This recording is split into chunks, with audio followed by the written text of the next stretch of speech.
فَلَا تَعْلَمُ نَفْسٌ مَّا أُخْفِيَ لَهُم مِّن قُرَّةِ أَعْيُنٍ جَزَاءً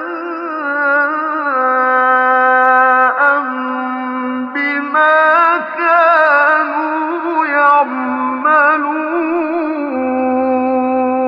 أَفَمَن كَانَ مُؤْمِنًا كَمَن كَانَ فَاسِقًا ۚ